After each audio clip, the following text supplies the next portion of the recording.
edition of Mikey's Saturday Nightmares. Alright, thank you for tuning in.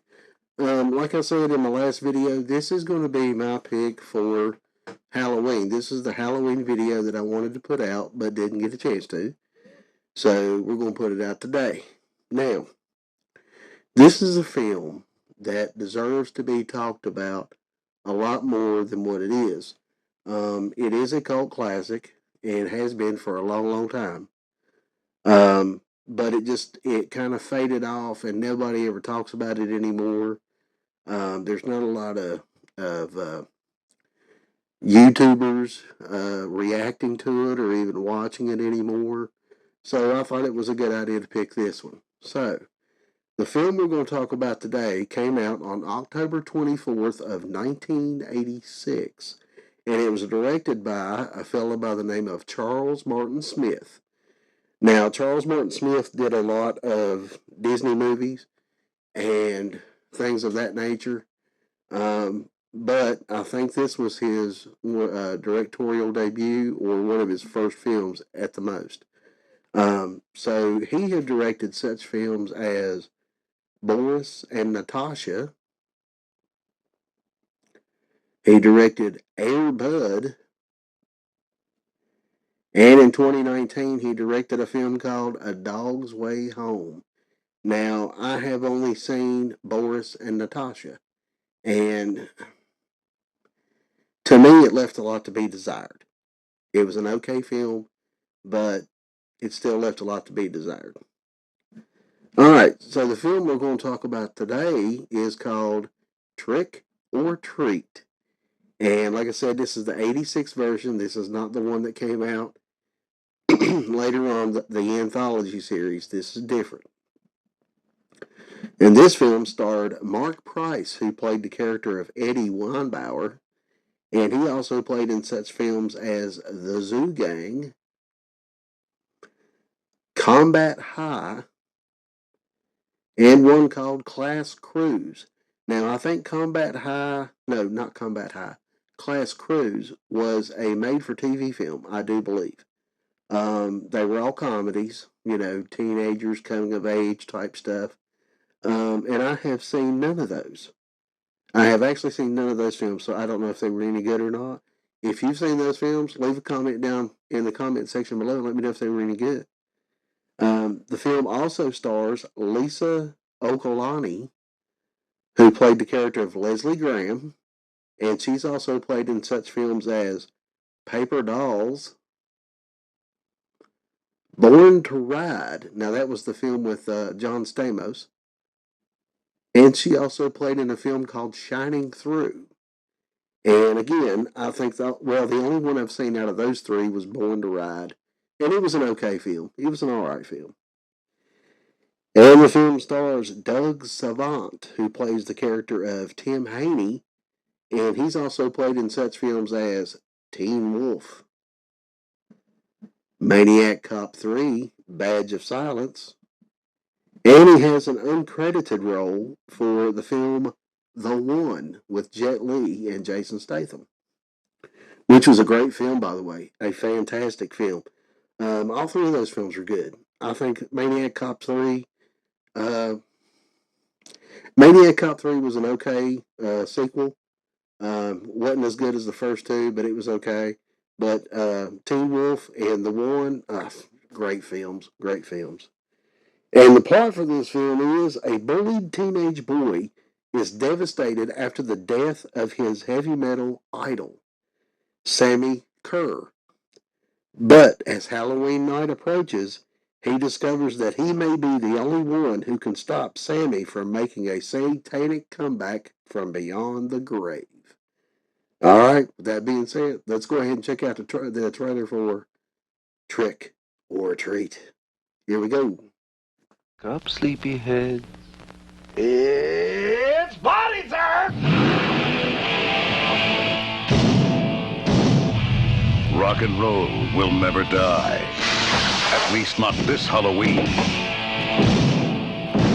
You've heard of raising spirits from the dead by incantations, right? Yes. I did that by playing the record backwards. You're kidding. Sammy Kerr. He's a rock and roll nightmare. I am a big fan of yours. I've got all your records. Shut up! You're the bait. The bait is you. This message is meant for me. How can you listen to this stuff?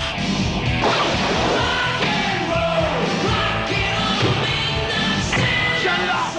Shut it off!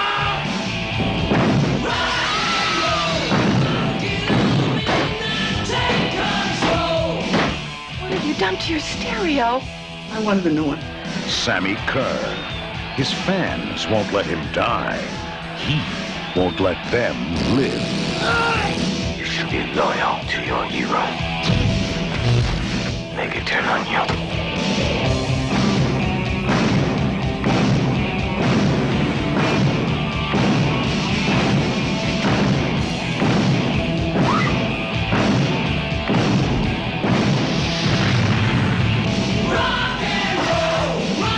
Trick or treat. Looks like we better check out the party punch. All right, that was a trailer for Trick or Treat from 1986. The movie had a budget of $3.5 million, and the worldwide gross for the film was $6,797,218. Not bad. About little over $3 million take back from the film. So not bad, but still not under par. Under par. I thought the movie was fantastic to me. This is a surprising, effective satire on heavy metal horror films, and on those who saw both immoral and corruptive to. Let's see.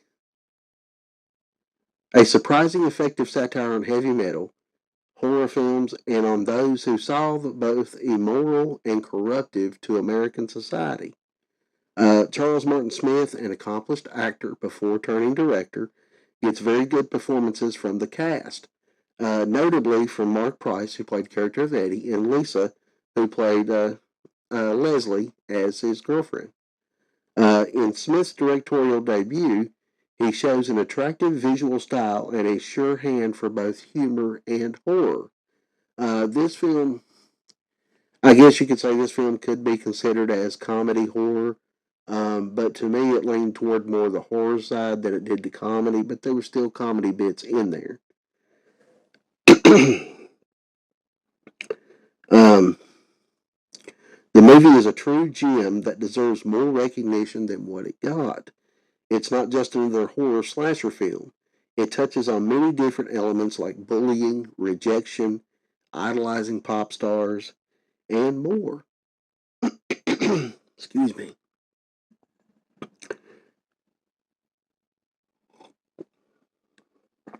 Oh, that's good coffee. That's good coffee. The film features some very cool visual effects and excellent makeup effects. Walkmans, cassette recorders. Man, I just love this 80s stuff. There are also cameos by the legend himself, rest in peace, Ozzy Osbourne, as a reverend condemning heavy metal music, and the role of a radio DJ played by Gene Simmons. This is an enjoyable slice of 80s pie, the fashion, big hair, and a soundtrack from bands like Fast Away, Only Child, and others. This is truly a cult classic that deserves not only a first look, but multiple looks. Like I said, this is one of those films that came out that rarely gets talked about anymore. I thoroughly enjoy this film. It's like I said, it's a gem that just doesn't get talked about enough anymore. And it's sad. It's sad because it's so worth the watch. And to see Ozzy Osbourne playing a reverend condemning heavy metal and rock and roll music, that was fantastic. I wonder, I wonder how much he got paid for just that little bitty party. But whatever it was well worth the price. It was well worth the price. I'm pretty sure there were some other other bands in there. I just can't remember which ones there were, but there was a lot. There was a lot of bands that had music in there. Um, so it's definitely worth a watch. It's if not for the soundtrack, at least for the special effects of the film and all that, and to see Ozzy as a reverend and Gene Simmons as a DJ. Yeah, perfect, perfect.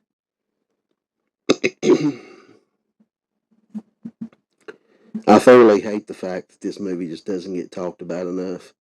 I'm trying to find my notes here for the trivia section. There we go. All right, so let's get into some trivia here, some notes for the film. The band Fastaway wrote all the songs in the movie. The band consisted of former Motorhead guitarist Fast Eddie Clark and Pete Way of UFO, as well as Flogging Molly vocalist Dave King and British session drummer Jerry Shirley. So Fastaway was, had some pretty good people behind it. Sadly, I never heard any of their other stuff other than what was in this movie, but I'd say that they rocked it. They rocked it for sure. Uh, Kiss co-founder and lead bassist Gene Simmons was offered the role of Sammy Kerr. He took the cameo role of Eddie's friend rock DJ Nuke and did it as a tribute to the famous rock DJ Wolfman Jack from his childhood. Now there's a name that I haven't heard in years, is Wolfman Jack.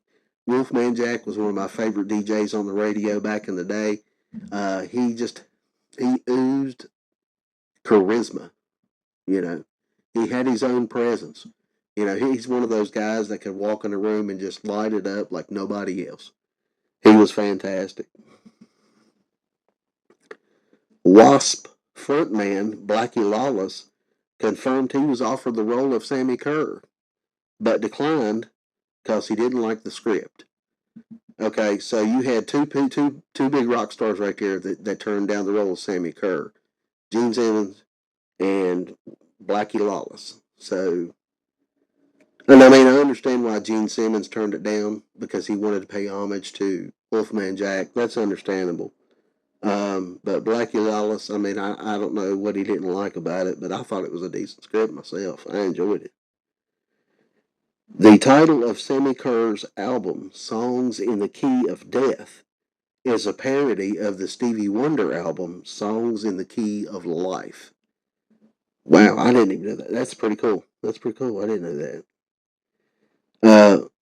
Also, I got wrote down here, Mark Price was the first and only choice for the role of Eddie Weinbauer after producers saw his work on the TV sitcom Family Ties. Now, I do remember watching Family Ties back in the day when he was on there. Family Ties was pretty big back in that. Of course, Michael J. Fox, Michael Gross, who went on to be Burt Gummer in the Tremors franchise, and Jamie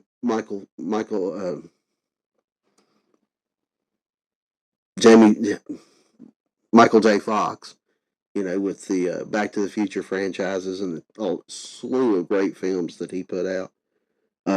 But I do remember seeing Mark Price on there, and he was real good on the show. I enjoyed watching him on there. And it's amazing that he was their first choice. Most of the time they go through a whole process of auditioning different people, and they just went with him right off the bat, which is pretty cool. That says a lot for his craft, how well he does his craft.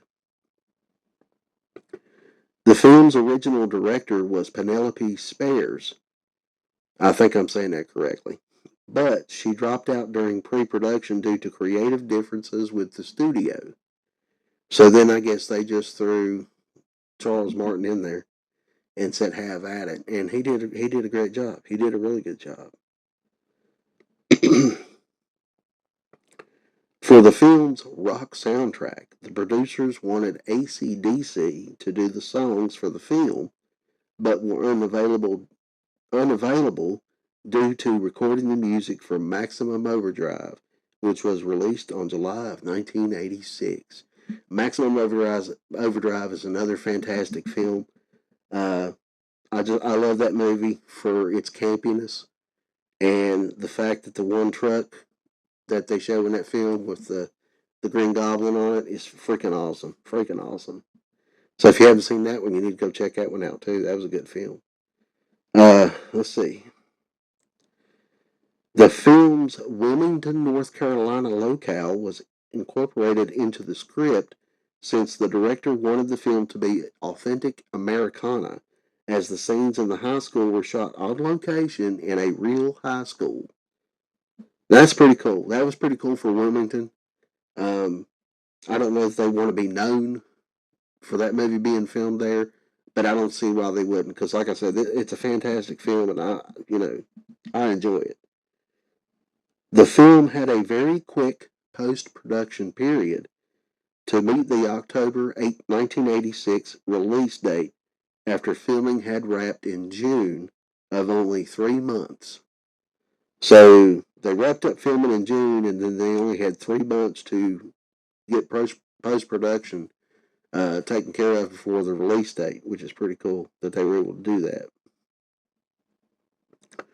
And finally, the creature that appears in the car as Elise is listening to the Sammy Kerr tape on her Walkman is called Skisix. I don't know if I'm saying that right now. Which is not mentioned in any way. The creature was created by Kevin Yeager with future creature effects star Alec Gillis, who would later work with Tom Woodruff Jr. Now, the creature in that scene that you're talking about is one of the reasons why I enjoy this film so much, because the special effects that they used to create that was fantastic. The practical effects, the time it took, you could tell it took a lot of time to get it to look the way it did. And like it says here, they never gave a name for that creature. It was the only time you ever saw that creature in the film was just for that one scene. So it was a pretty spectacular scene, in my opinion, and one that I don't think they really would have needed it in the film, but it did fit, and I'm glad that it was in there, because it just added to the film so much, so much. Mark Price does, like I said, does a fantastic job in this film. All the actors in this film were great.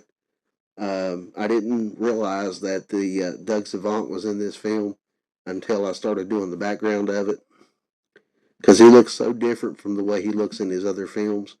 So it was kind of nice, to know that he did this film too, and he does a fantastic job as his character in this film.